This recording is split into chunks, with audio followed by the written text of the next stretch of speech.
Riot police shot multiple rounds of tear gas at thousands of stone-throwing students who attempted to reach parliament in Indonesia's capital to protest the lavish allowances of parliament members. According to Associated Press, the demonstrators are enraged by recent reports that 580 members of the House of Representatives had been receiving a housing allowance of 50 million rupiah per month since September 2024. They view the allowances as unjust due to the economic hardship faced by most citizens. Police fired tear gas as the protesters tried to approach parliament. Protesters fought back, hurling rocks and bottles at riot police and setting fires under a flyover near the heavily guarded parliament compound. Authorities blocked streets leading to the parliament building, including several toll roads, causing severe traffic jams in the city. More than 1,200 security personnel were deployed to secure the compound. There were no immediate reports of injuries from Monday's clash. The demonstrators are demanding the abolition of what they view as lavish allowances, which come on top of lawmakers' salaries. The housing benefit alone amounts to about 20 times the monthly minimum wage in poor areas. House Speaker Puan Maharani told reporters on Saturday that the amount had been thoroughly considered and adjusted to current prices in Jakarta. Corruption is endemic in Indonesia, and activists say police and members of parliament are perceived as being widely corrupt in the country of more than 280 million people.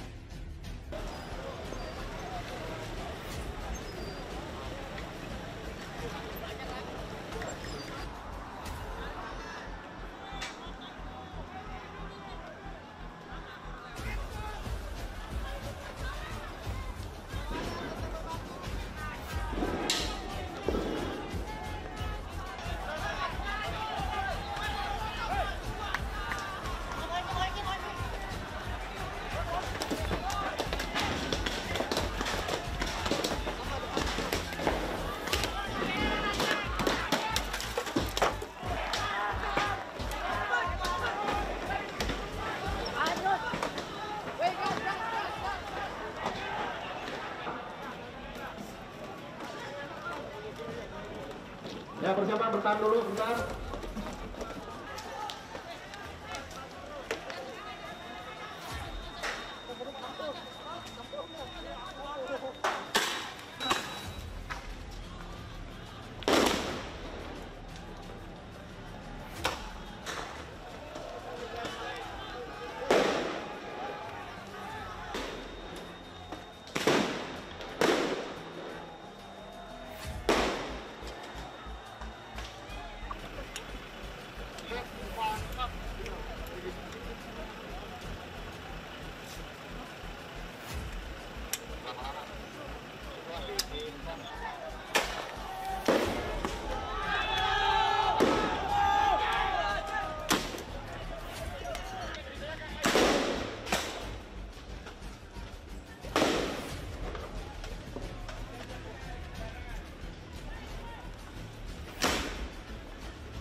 Since Russia's full-scale invasion of Ukraine in 2022, many Russians have fled the country.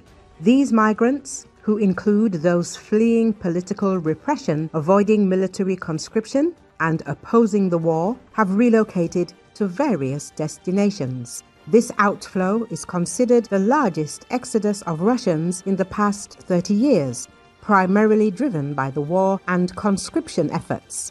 According to various estimates, between 500,000 and 1.3 million people left Russia in the first year of the Ukrainian war.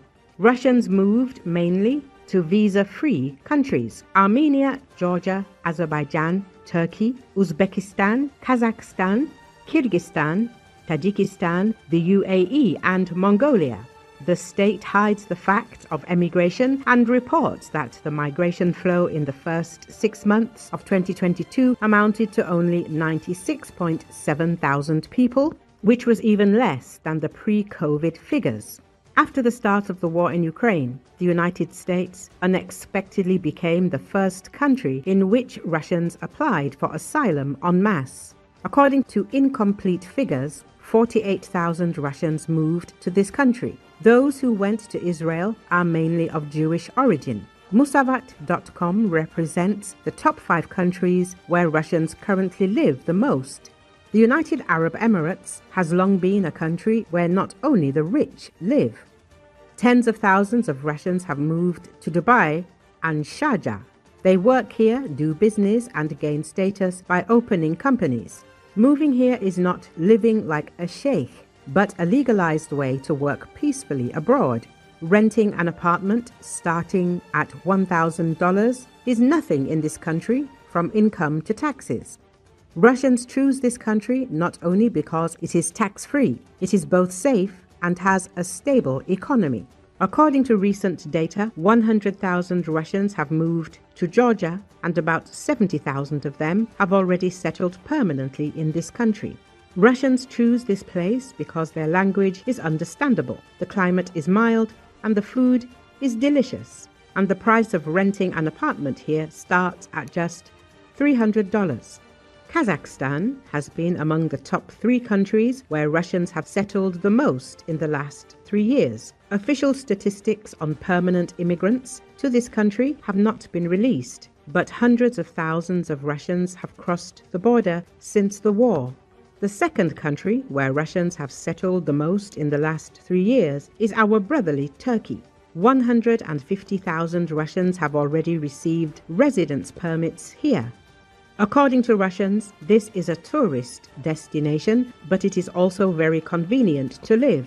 Russians already have their own schools, clinics, and law offices in Alanya, Antalya, and Istanbul. Tens of thousands of Russians live there without plans to return. The country where Russians emigrated the most after the war is Serbia. 300,000 have emigrated here. Belgrade is already called the new Russian Vilnius. Serbia is not a member of the European Union. It is a nation close to Russians. There is visa-free entry for this country, and rental houses are no more than $250. As for the Asian continent, there are no official statistics, but tens of thousands of Russians live in Thailand, Vietnam, Indonesia, and Sri Lanka. Here, too, there are simplified visa regimes. Apartment rent starts at $200, and food is mostly kopecks.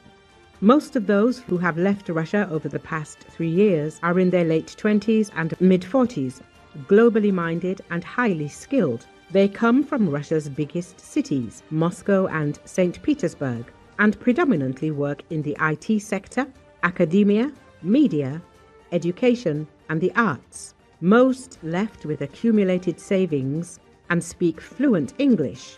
8 out of 10 hold higher education degrees, while 1 in 10 has a PhD.